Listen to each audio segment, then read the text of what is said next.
evening, everyone, and welcome to another episode of The Modifier. My name is Michael, your humble dungeon master for this evening, and welcome to Proficiency Bonus. We're so glad that you're tuning in tonight for this episode. We are going to be diving back into reskinning some undead. I wanted to apologize for last week. I ran into a little bit of a scheduling conflict and was unable to do a live stream last week. So we're excited to jump back in this week and to do a little bit of creating together as we finish this series on reskinning the undead. This show, The Modifier, is basically about being a game master or dungeon master for role-playing games and how you can take rules that are already in place for whatever RPG that you're playing. I use Dungeons & Dragons 5th edition as my standard, and I use it to show you how you can just change some things around to reskin things or to modify some things in ways that might better suit you or your campaign. So by all means, if you like some of the stuff that we create together on stream, go ahead and test it out, see how it works in your campaign world. Or if you don't like the stuff that we create, you're free to take it and modify it some more, make it your own, and change it up. So we're so glad that you're with us tonight. I want to throw out some quick shout outs really quick to Team MZ for all their streamer support. I want to thank our affiliates Twitch and Streamlabs for supporting us in that way. Hey Digitio, what is up? So glad that you're here tonight to hang out with me. I don't like building these creatures by myself. I like lots of help, so it's really, really cool. Also, wanted to throw out a really big shout outs to Dice Bard for jumping on board and helping to sponsor us.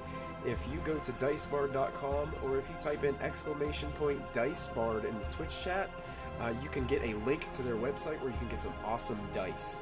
Don't forget, you can use the promo code PROBO at the checkout, the coupon code, and get you free expedited shipping on your order. I can't think if they sold out of them yet, but they have these purple glittery dice on there that they are no longer going to keep in stock. I think they had maybe 8 sets left whenever I ordered mine. So make sure you guys go ahead and get a set of those before they are all out. Also want to throw out, thanks Digitio. Digitio's throwing out the links in the chat, so you guys can go ahead and click on that. It'll link you right to the website. Also want to throw out a quick shout out to Many Sided Dice and Nightshade Creations for all their really cool RPG resources and materials that they have for your tabletop role-playing experience. Make sure you check those out. Hey, what's up, Razanek? I'm glad you could join us tonight. We're going to go ahead and jump right in. We've been making some really cool undead creatures during this series. Basically, we're taking different elements that already exist in Dungeons & Dragons 5th edition. Like, for instance, we started with just a basic skeleton. We took a basic skeleton and we added some kind of ice, almost like an ice elemental-ish kind of feeling. Hey, Mystic Water 88, I'm so sorry you don't feel good. We are sending all of our good thoughts your way, Christy. Feel better soon. Digitio, if you die, we can reskin you. Awesome. Christy, how would you like to be reskinned for an episode of The Modifier? Yes, please. Oh, fantastic. We are off to a great start already tonight. I hope you guys, I'm about ready to switch over to, I did some updating on my overlay, so I hope you guys like it.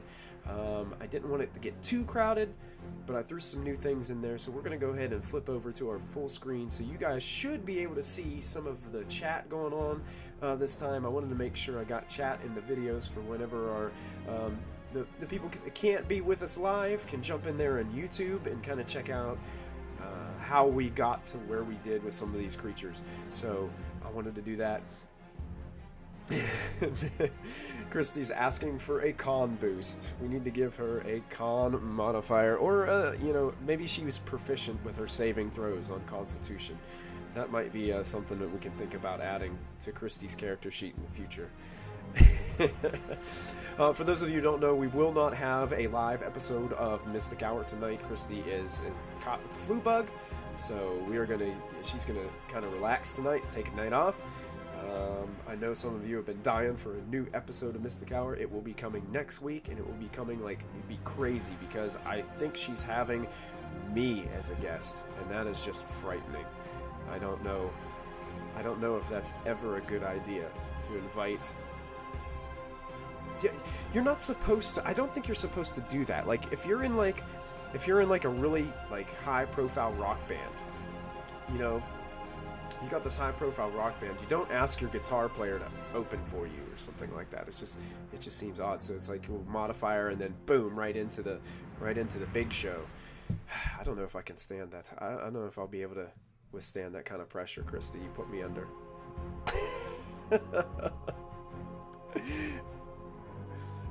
So anyway, we're gonna dive right in. Christy, relax.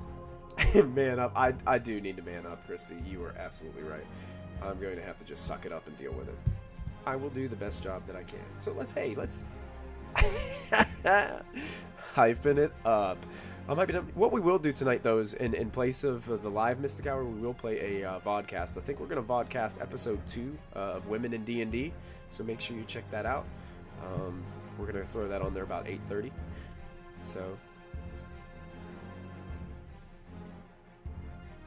Oh, Blitz Graybeard's jumping in with us.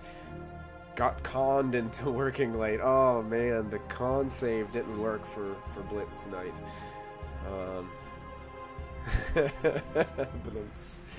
Chat is rolling tonight. So hey, let's get to building some undead. Now, I wanted to do something when we were making our frost skeleton several episodes ago. I was thinking, man, wouldn't it be cool to do what was going on in chat, build some kind of boss, an undead boss. So I got the idea. I've been pulling a bunch of these undead from Diablo and Diablo 2 and 3. So I was thinking, hey, what if we did a low level boss? I'm talking like maybe level 4 or 5 for your characters, that was based off of King Leoric, the Mad Skeleton King. So I'm thinking about let's go that route tonight and see where that takes us, because we talked about doing like a frost skeleton boss, but I'm thinking that going with this Skeleton King version and pulling some ideas from King Leoric from Diablo will give us a really nice starting place, and then we can just build up from there. So what I was thinking to start this out is I got a blank NPC sheet on here. I'm going to go ahead, we're just going to start out, since the Skeleton King is a skeleton, I'm just going to go over to my SRD, I'm going to type in skeleton. You might not be able to see it on your screen because I put the chat there, but I'm going to grab a skeleton, and we're just going to drag this over and dump it into our character sheet, our NPC sheet. I'm hoping that you guys will be able to read it and see it a little bit better as I zoomed in to give you guys a good view. So we've got a skeleton, medium undead, lawful evil. We're going to change all this though, because if you look at the challenge rating of this creature, it is only a 1/4 50 XP. Not much of a boss type creature. We're going to go ahead and we're going to beef this guy up, and we're going to boost him up. We're going to try to get him to hit that challenge level 5 rating. I think if you hit the challenge level 5, basically challenge level 5 means if you have an entire party of 5th level adventurers, that one boss, that one creature will be a good enough, decent, probably around hard range challenge. Don't worry, Blitz, we're bringing the beef, and you're going to help us bring the beef. So right now we've got skeleton, so we're going to change the title obviously to, we're going to make it the Skeleton King. Now it's based off of King Leoric. It doesn't mean it has to be King Leoric, so we can change it around, and if you don't like any of these changes, by all means you can make some changes to yours. I'm just kind of going around here doing this live so you guys kind of have an idea what I do whenever I kind of look at this, and also give you guys an opportunity to chime in, because the whole last episode was basically stuff that you guys helped me build from scratch, so it was amazing. Most of your ideas I've been throwing into all of these, so it's really cool. So one thing that I know about King Leoric is, even in the original Diablo, he was tall, and he was just much larger than the other undead that were around, even the original one, which is cool because I went and watched a couple YouTube videos of the original King Leoric Skeleton King from the original Diablo. I just couldn't remember it, so I went and watched some YouTube playthroughs. And he is definitely not going to be a medium-sized creature. We're going to make him a large undead. So he's definitely going to take up more space. Even in the Diablo 3 version of him as well, he's very big. We're going to leave that lawful evil alignment. That seems to be fair enough. We're going to come back to armor class here in a little bit, because he wears some pretty hefty armor. I'm not sure what kind of armor we're going to put, so what we're going to do is here for type, we're just going to type in heavy armor for right now, because that will give us an idea of where to come back to later. And his armor class is definitely going to change. 13, little too easy for a challenge rating 5. So I'm going to go ahead and change the challenge rating down here where it says 1/4. I'm going to change that to a 5, and when I hit enter, it will automatically change the XP value to 1,800 right here in our Roll20 virtual tabletop.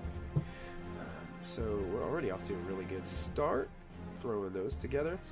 Now, some of this other stuff I might come back and I might change later as we start to build up. I think what I want to do first is I want to go ahead to hit points and maybe even some of the attributes here. So looking at, I did a lot of comparisons.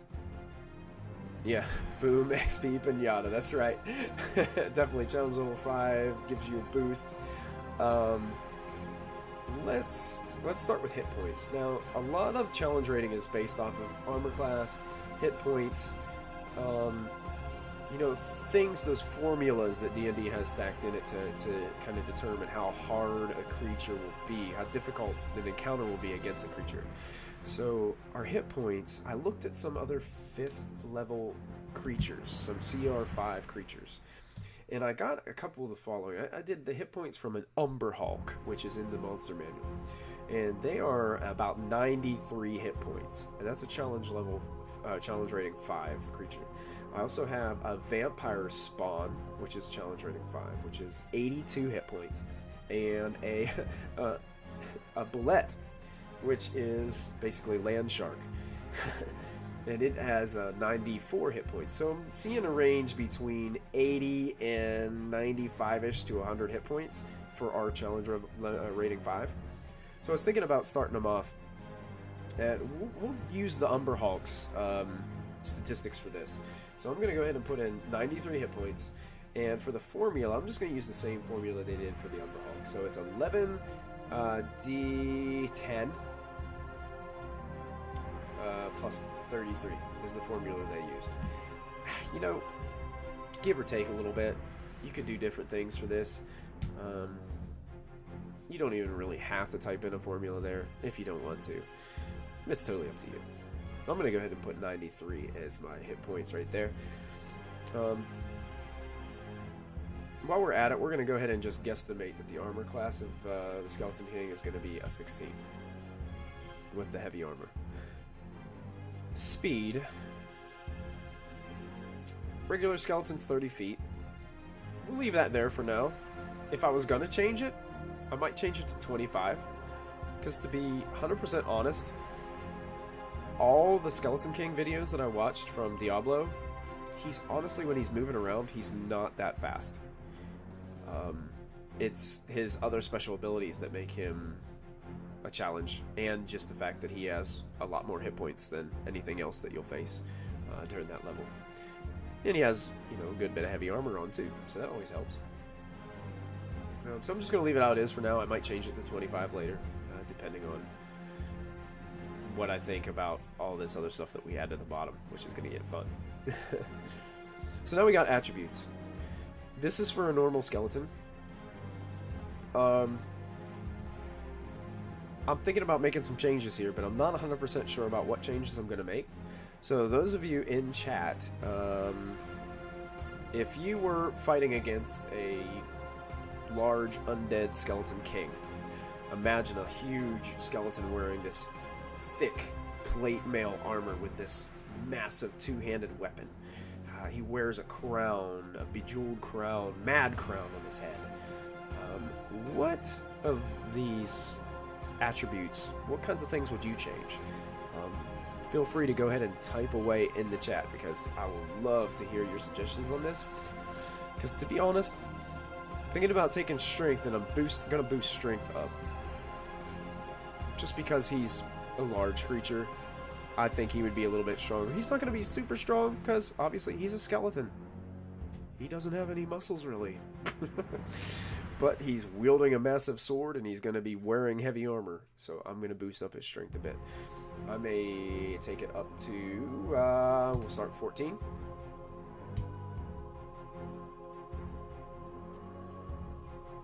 Yeah, I'm agreeing with you, Digitio. I think we've got to boost up that strength. 14 might even be lower. And I can look at a couple other characters, or monsters also, from the monster manual here, and we can make an adjustment if we need to. Dex, we got a dex of 14. You know what, I might bring that down a little bit. Yeah, I'm gonna drop dex, because he's not gonna be able to move around too much. He's not really that fast. I mean, that's not one of his strengths. So we'll take no, not to 2, we'll take it down to 12 for right now. Constitution, skeletons are pretty good at Constitution anyway, and since he has quite a bit more hit points, we might go ahead and boost him up even higher. Kings and Wisdom go together, either for better or for worse. I agree with you. I think we could raise Wisdom as well. He's not going to be super intelligent, but we could probably boost it up from a 6 from a normal skeleton. I'm gonna boost. We'll go with. We'll put Constitution up to 16 for right now. We can. I'm gonna go ahead and put Intelligence to a 10. So that way it's basically a standard wipe. It's a 0. And Wisdom, we'll go up a little bit higher. What you guys think for Wisdom bonus for this? I'm thinking 13, but if you guys think it should be higher, you let me know. I'm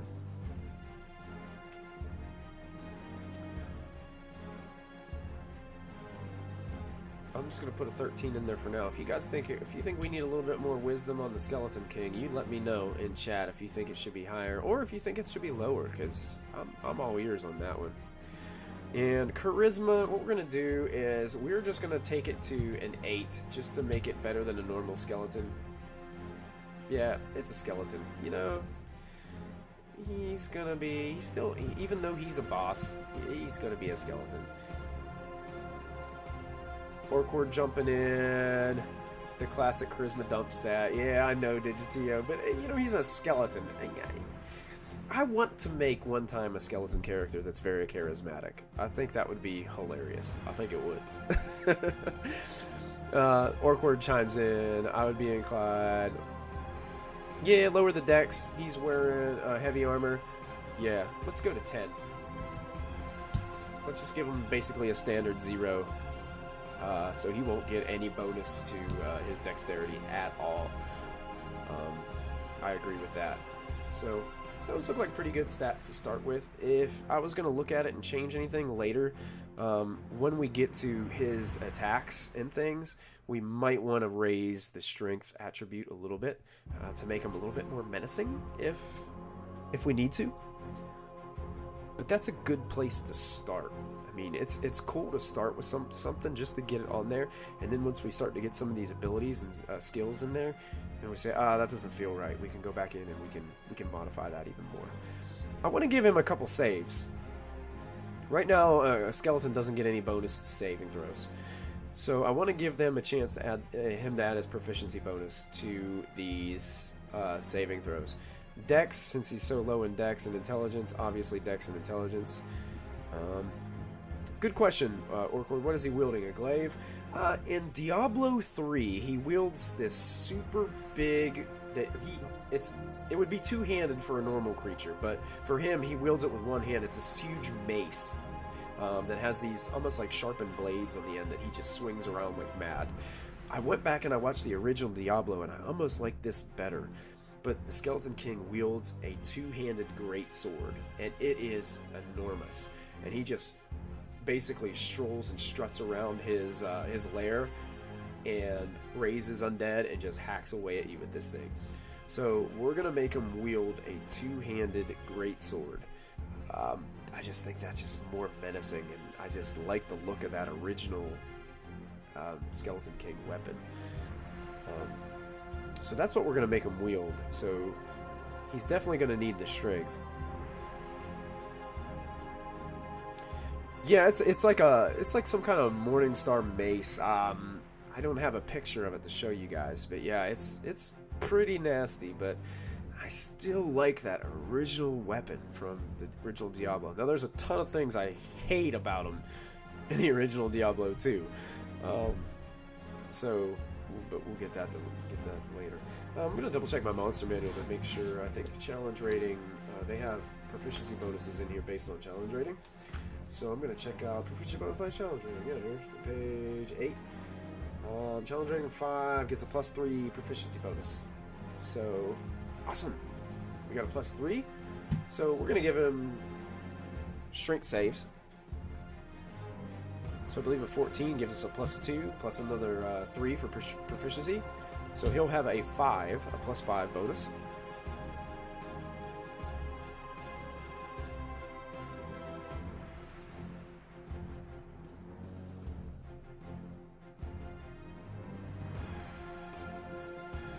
Then we're going to go ahead and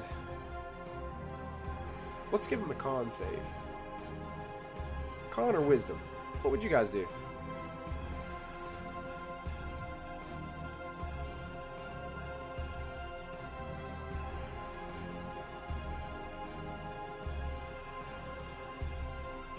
Con or wisdom?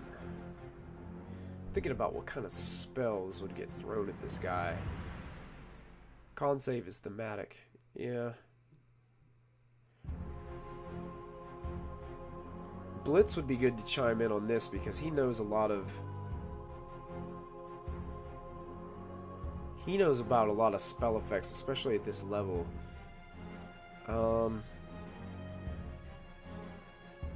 Because they're already immune to poison.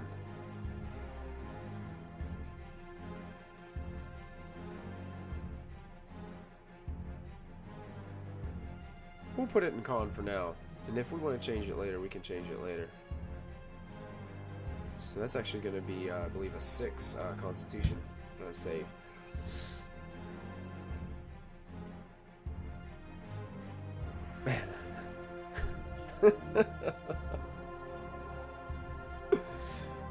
Cool. We got some skills that we can go through.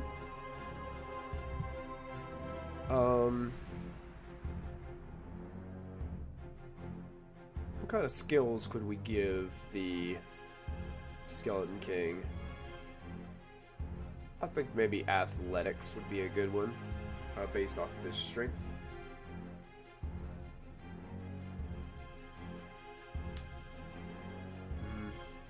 Intimidation usually goes good with charisma, but with a charisma of 8, might not be worth it.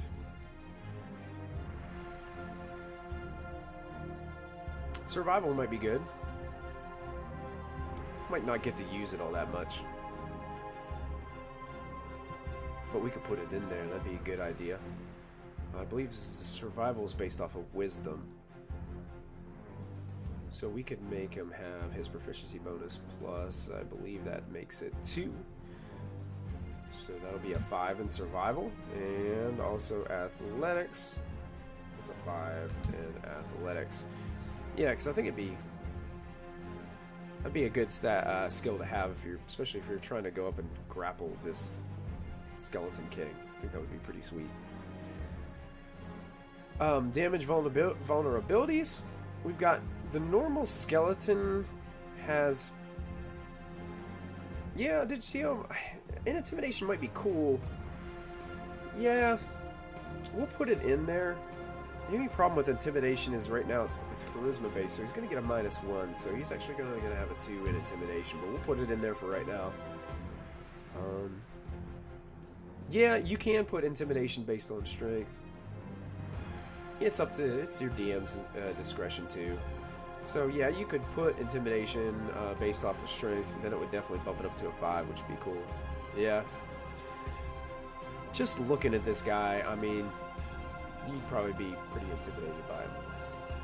Damage vulnerabilities. Now, here's my question, guys. He is wearing some pretty hefty armor.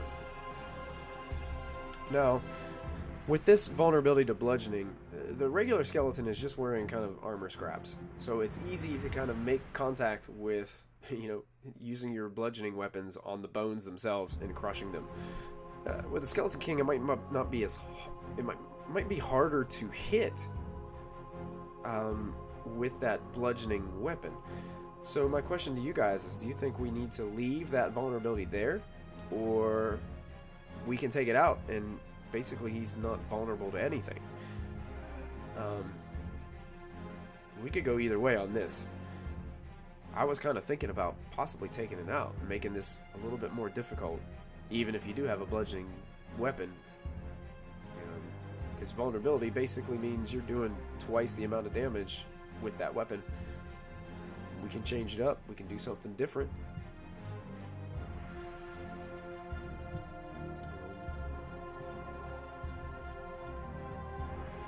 I mean, I'll leave it right there for now, but whatever you guys think, I think we could go either way with it.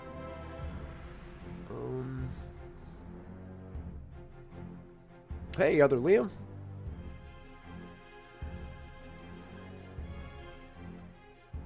Okay, good point.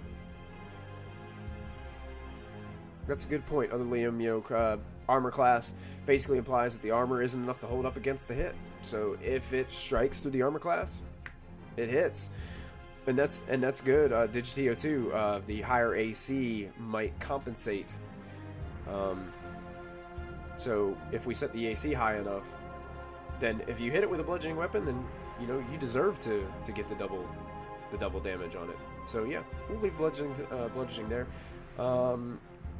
They're not resistant. They don't have any resistances.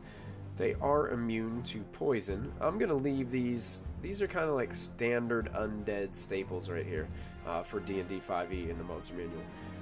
Damage immunities are poison. Condition immunities, we have exhaustion and poisoned. So we're gonna leave. We're not gonna mess with that at all. He has dark vision up to 60 feet. A passive perception of... that is 9, but we upped his wisdom to a 13, so that's definitely going to change that statistic. So passive perception basically what is using our wisdom stat, so it's actually going to be boosted up to a 12. So we got dark vision up to 60 feet, passive perception to a 12. Understands all languages it spoke. Spoke in life, but can't speak. See, the Skeleton King in Diablo can speak. And I think a good boss always have some kind of remark, something that it can say, something it can say to get under a player's skin. Any good boss has a good catchphrase or something like that. So we're gonna take off the "but can't speak" part. I don't want to get rid of that. It is hard to speak without a tongue.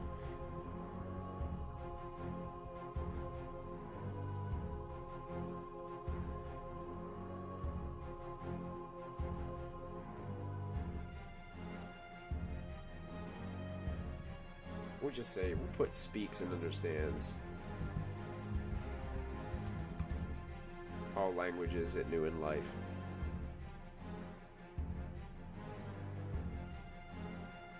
Yeah, exactly. They're magically animated corpses. I love it. So who cares? If you want your skeletons to talk, you should have them talk. So I'm gonna make the Skeleton King be able to talk to you, because I think that'd be kind of cool. Having them talk some smack to you.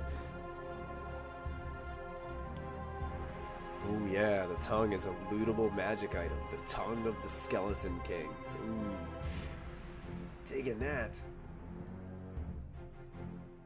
token size 1. I'm not sure what the token size means. We don't have to worry about that for a normal. That might be. I might have to change it to a 2 since it's since we upped it to a large creature. I bet you that. What's that mean? That's what that means. Spellcasting NPC. We're not really going to give him any spells, but he's going to have special abilities to allow him. It's kind of like spell-like things. Ooh, there you go. The Tongue of Tongues. I like that, other Liam. Very good idea. The magical tongue item that literally casts tongues. That's so cool. I'm digging that. Now, this is something that's interesting. Down here it says legendary actions. There are creatures in the monster manual that are considered legendary creatures that have these things called legendary actions, which allows them to... it's kind of like balancing the action economy a little bit. It gives them more actions to balance out your whole group, because if you've got one creature going against 5 adventurers, your adventurers, they each get a movement action, bonus action. So there's multiple actions going on. When your single solo boss monster usually only gets to do 1 or 2 things. So they throw in these legendary actions so that when large groups of adventurers confront one villain, the villain can even the score a little bit with all that action economy and do some extra things, most of the time at the end of another player's turn. And those legendary actions are usually limited to 3 each round, depending on what the actual action is. So we're going to leave that off for just now, but if we feel like we want to add this later, we can do that, because I think it's always good to give especially your bosses, a way to stay in it a little bit longer, so your players don't just like and then your boss fight went 2 rounds and your druid just totally went ape on the thing and destroyed it, and you're like, oh man, that was supposed to be an epic boss battle. Why did this happen? Well, it's because all of your players basically ganged up on him, didn't give him enough opportunity to do anything special. So, cool. So we got the Skeleton King so far, wearing some pretty heavy armor. Now we get to add some juice to him. Let's get in here. First of all, we're gonna make that action, that great sword action. Man, I didn't put my player's handbook next to me. We'll have to find. We can find it in Roll 20. I'm gonna go here to short sword. We're gonna get rid of short sword, and we're gonna go to great sword. So, great sword. It is attack. It's melee. And you know what else I was gonna think? I was thinking about doing for him, since he's a large creature. I was going to change his reach, and this is a massive sword, so I was going to change his reach to 10 feet. So he can basically hit you even if you're not standing directly right beside him. So we're going to go ahead and change that to 10 feet. To hit, here's where we go into here. Now he's going to be proficient, so he's going to get his proficiency bonus, which is a +3. And his strength gives him a +2. So right now his to hit is only a +5. I'm going to have to test that with some other CR5 creatures to see if that to me feels low for a boss. We may have to do some editing on that. Target, we'll say 1 target for a great sword attack. Now, anytime that you take a medium creature and bump it up to a large creature, the way it usually is ruled in the monster manual is you add a damage dice. So to a hit, it does 2d, and now here's where I don't know for sure. We're going to have to look in the SRD to see if they have a great sword up here. So let's look and see if they have great sword here. There it is. Fantastic. So I'm going to open up great sword here, and let's take a look at it. Great sword. Oh, its normal damage is 2d6. That's a good question, other Liam. Now that I see that it says 2d6, it may do 4d6. Or it may just be 1 single damage dice added. Let's see, does it say that in the monster manual, or does it say it in the Dungeon Master's Guide? That's a really good question, other Liam. Um, sweet, sweet. Experience points by challenge rating. We've got legendary creatures. I can't remember what book that was in that showed what you do. There's the hit dice by size. Here's size categories. Here's the types. See player's handbook for more.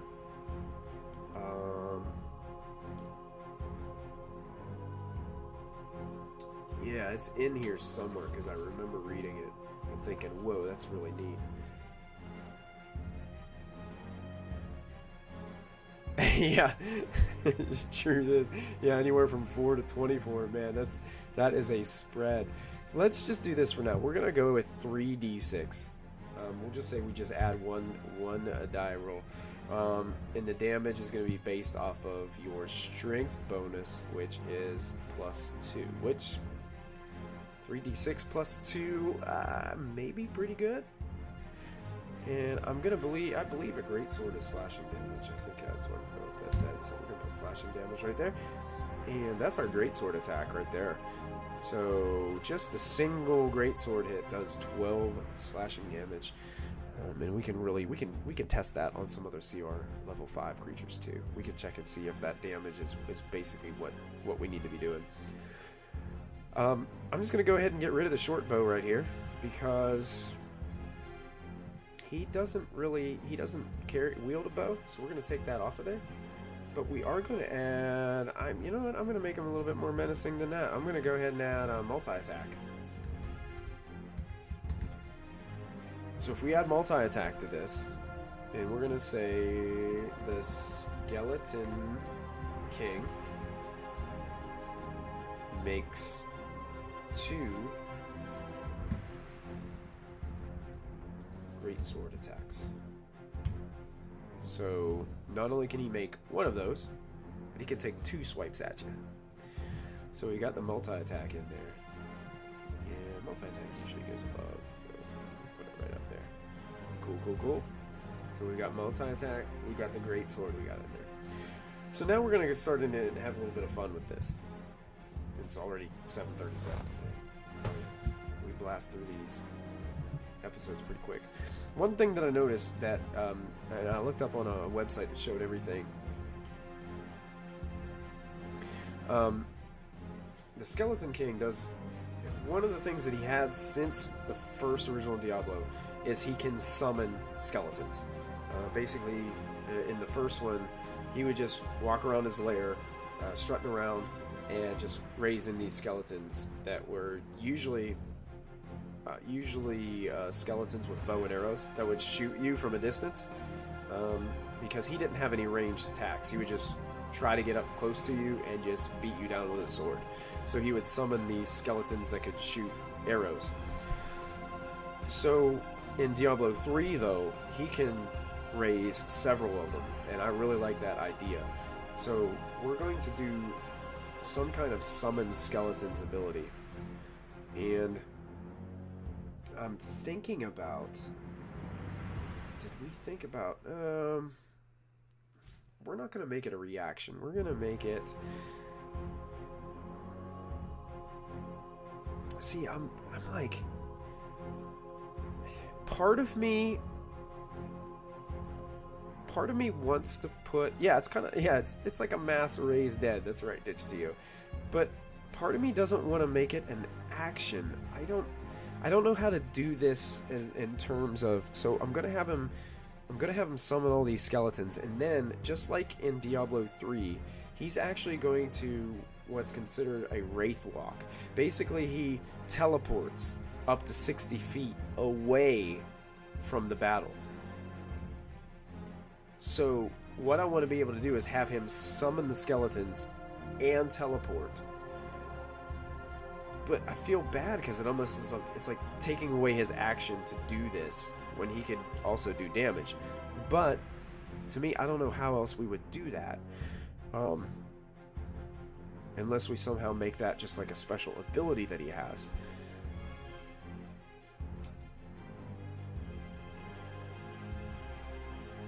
Because it's not, well...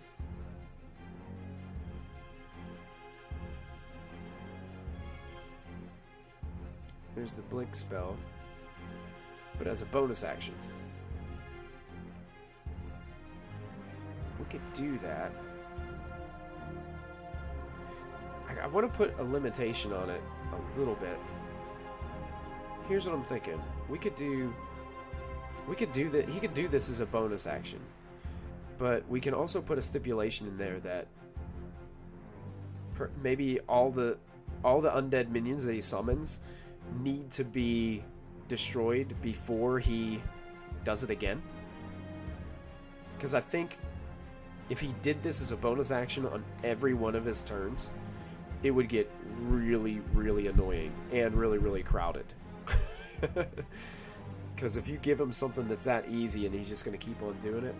In Diablo 3, the video game, basically he does it twice, does some other things, fights you for a while, gives you some time to wipe out all these minion guys, and then it would definitely help out with managing things. Because these skeletons are, by this level, these are one hit, one shot, one kill guys. So let's just do this. Let's call this Summon Skeletons. And we're just going to call this, we're just going to put it in the abilities here. As a bonus action, the Skeleton King can summon.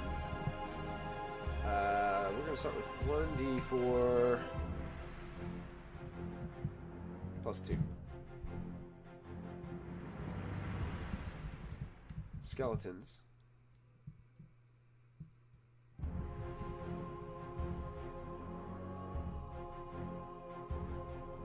Hey, thank you, Praetor's Rejects, for hosting us tonight. Also wanted to throw out a big shout out to 20 Sides of Every Story for hosting us. They were hosting us for a while, but they might be live now. I think they go live at 7:30, but that might be 7:30 Central. So I wanted to give a shout out to them too. So Praetor's Rejects and 20 Sides of Every Story. Thank you guys so much for helping to support us and support this show. Thank you guys for being here. As a bonus action, the Skeleton King can summon 1d4 plus 2 skeletons.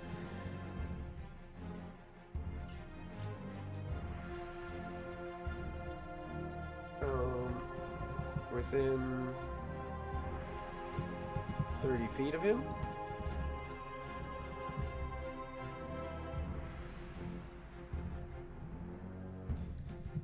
The skeletons are under his control and attack hostile creatures. Can't spell tonight, guys. Skeletons are under his control and attack hostile creatures.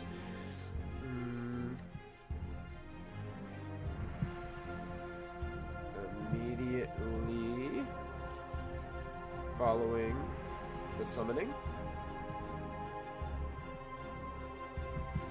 the Skeleton King teleports up to 60 feet away from hostile creatures. So the Skeleton King summons these skeletons, and he's immediately able to teleport out of harm's way, basically putting all of these skeletons here to... Oh yeah, Josh, we're going Leoric 100%. So the Skeleton King teleports up to 60 feet away from hostile creatures. The Skeleton King... Come on, man. Come on, type right. The Skeleton King cannot do this ability again until all skeletons summoned have been destroyed. So that gives it a little bit of a limit, so he's not just doing it every single action, every single bonus action. It gives them some time to, the skeletons, to get into the fray too, and probably to get wiped out by your players, because at level 5, level 4, level 5, they're going to be one shot, one kill kind of things. So summon skeletons. As a bonus action, the skeleton king can summon 1d4 plus 2 skeletons within 30 feet of him. The skeletons are under his control and attack hostile creatures. Immediately following the summoning, the skeleton king teleports up to 60 feet away from hostile creatures. The skeleton king cannot do this ability again until all skeletons summoned have been destroyed. I'm going to leave the wording like that for now. It might not be the best way to word it. Might have to go in and check some other monster stats to edit it a little bit more. Oh, yeah, Josh. Giving him the Flame Skull's revival mechanic would be interesting. That would be. I love the Flame Skull's revival mechanic. I loved it in the first time I ran. I don't know if Blitz is still with us, but he'll remember that very well. That thing would just kept on coming back. Loved it. Yeah, I'm going to put it in here for right now, Josh, and we can... Undead Revival. I'm just going to put in parentheses Flame Skull so I can come back to it, because I don't think we're going to have enough time to finish it today. There's Blitz. He remembers.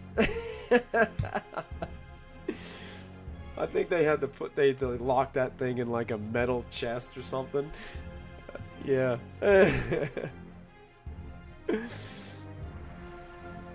That's it. Always have a little bit of holy water on you. That is great. My goodness. Fantastic. Okay, so he can summon skeletons. He can get out of harm's way. That's one thing that he can do. Another thing that he can do is, I was thinking about, he has... Oh yeah, that's right. You guys crushed it up into little pieces, and you somehow ingested a piece of the Flame Skull, which eventually came through your skin and reconstituted itself, even as a fine powder. Oh, that was funny. Oh, some good memories. So, I want him to have this ability where he can hit multiple people around him with like this like spinning maneuver. So I was thinking about making it kind of like some type of great cleave ability, where he it is metal, Digitio. It is very metal. He cleaves through the first person and can go around basically in a circle. Because in Diablo 3, he has this thing where basically he just starts spinning, and if you are standing next to him, you are going to get hit. Maybe some type of sequence where each time you get hit, maybe it does a little bit less damage. But we can call it like...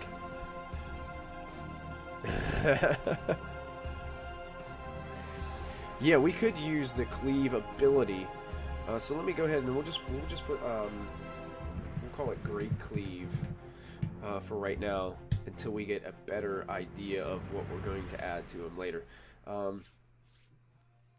With that being said, you know, I also thought about doing something called like a haymaker kind of attack, where basically instead of doing a multi-attack, he just focuses on one creature and just both hands, sword, back behind his head, and just wails down on you with one mighty strike. But seeing how much damage this greatsword does already, I don't think I'm going to do that. I think a Great Cleave will be fine. I think the damage output, once we get the strength bonus worked out perfectly, is going to work for his action for close range attacks. So that is sweet, guys. You guys are, man, these are great ideas. So we got this Undead Revival from the Flame Skull. We got the Great Cleave from the Battle Master's fighting class. We can pull that from that. I don't have the player's handbook on me right now, so I'm going to have to grab that. Another thing I was going to do was I was going to give him a reaction. So he has reactions. So we're going to click that. We're going to give him a reaction. And this is what I was thinking. We're going to call this Wraith Walk. And it's basically another word. It's basically he can teleport. So as a reaction, he can get out of there. And it's like an incorporeal type of movement. So I think maybe we'll say what would trigger this? Maybe getting hit with an attack. Maybe if a creature moves within 5 feet of him, like he moves away as his reaction. What do you guys think would be fair? Should somebody get in there and be able to get a swipe on him first before he uses this reaction? Or should he be pretty shifty and use that reaction to get out of harm's way before it happens? The Skeleton King.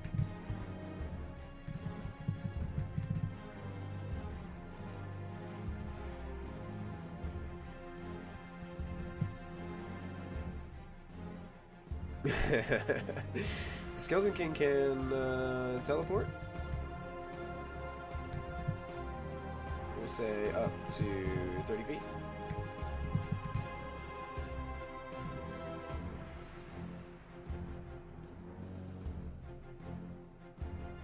I like that.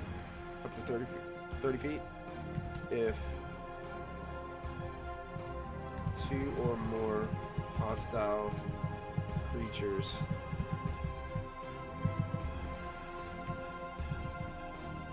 are within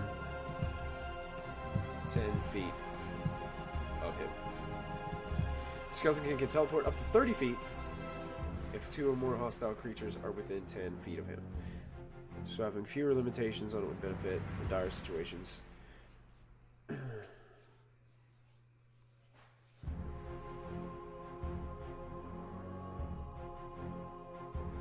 Yeah, I like this. 2 or more creatures. So basically, he's starting to get swarmed. If the PC's starting to get too close, especially if you got like a barbarian and a fighter in your party, or 2 barbarians or 2 fighters, or even a close-up 2-weapon ranger or something like that. Seeing these guys are swarming up on him, he's going to do whatever it takes to get out of there. So I like that. You know, he's a boss. He's a boss. He needs to be able to get out of there to withstand. I might even play around with this 30 feet, like, because we set up here that he can teleport 60 feet. So maybe we could have him even up to 60 feet. I'm not sure. You know, 30 feet is basically like 1 movement for 1 person. So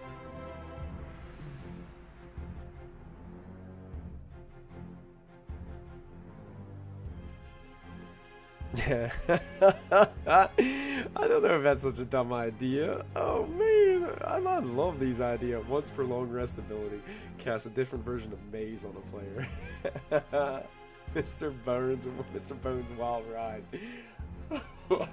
These are incredible guys. Oh man, this is so much fun. Cool. I'm gonna check this armor class now. So if we've got Monster Manual challenge rating, I know the Bullet had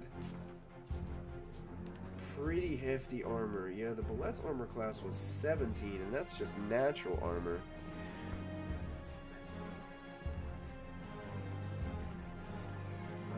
We also had the Umber Hulk. I'm going to check out the Umber Hulk's AC and see if we're on par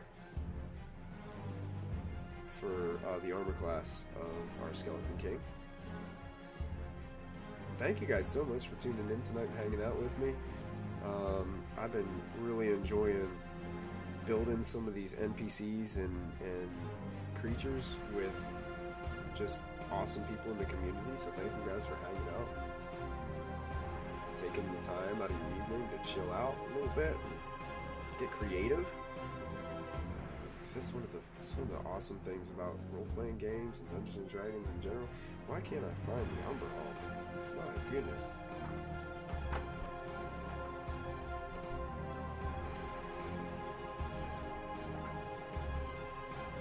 I cannot find it for the life of me, folks. I'm looking. know what? I've got Roll20 right here. What am I doing? I'm a guy that just likes to use the book. I like to use the books. I'm a book guy. Let's see if the Umberhulk's in here. No, no matches found. We'll check Vampire Spawn. It's a CR5. Vampire Spawn. What's your armor class, Vampire Spawn? Let's see. Armor class 15. That's just with natural armor. So, we're about right in the ballpark for a CR5. And it looks like anywhere from 15 to 17, depending on what they got. So we got 16 for heavy armor. We could play test that, see how that goes. If you find out that, man, he's getting hit way too easy, you could bump it up to 17 or something like that. I wouldn't go too crazy with it. Remember, he is a boss, but he also is only challenge rating 5. And I think that's pretty good. I might want to play test this. I'll put in the details from the Great Cleave out of the Battle Master trait. I'll also use Undead Revival right from the Flame Skull. I probably won't change it much. Probably just use the same thing. And this is pretty cool. We might want to play test it, check it out, make sure it works for what we want it to do.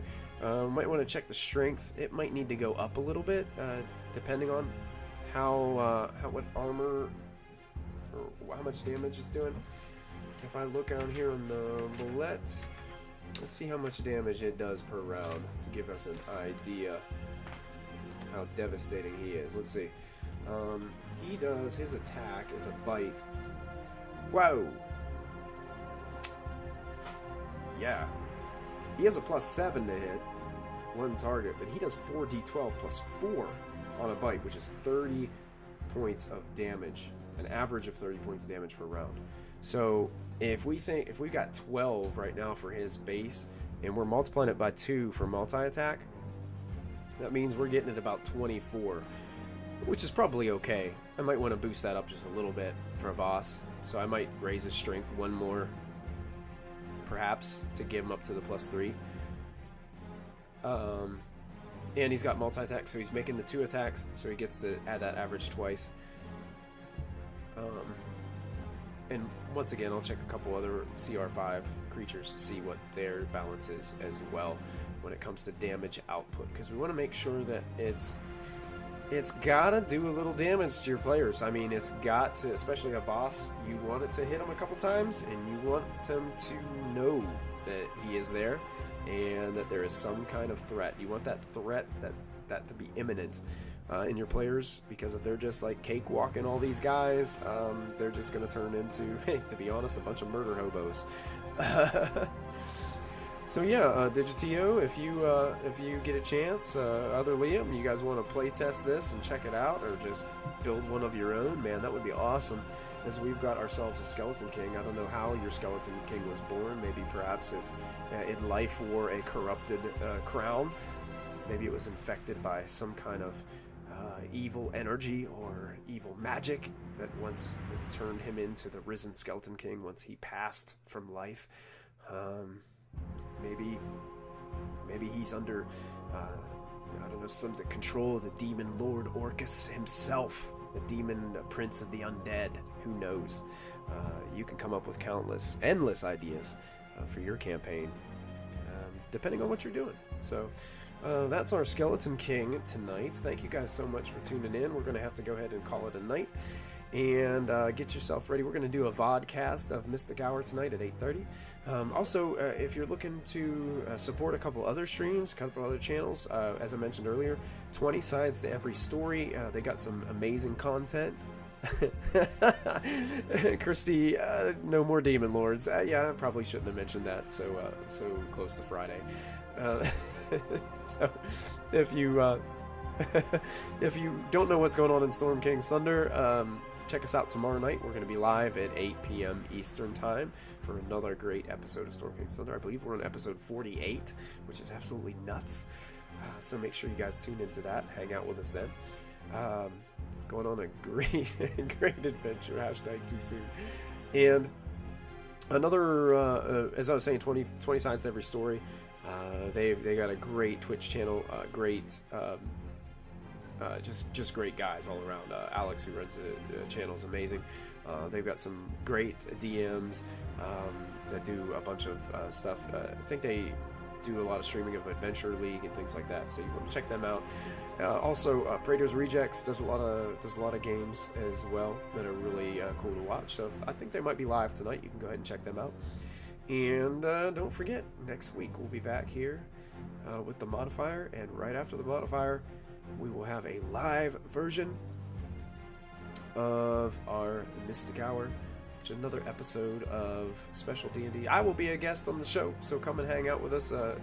Throw down some cool questions in chat for Christy, and it's gonna be a lot of fun. So it's gonna be awesome.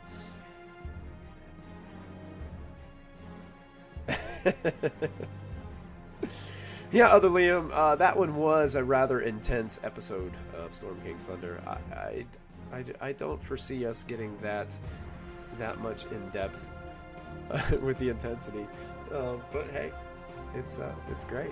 We love it. We love it.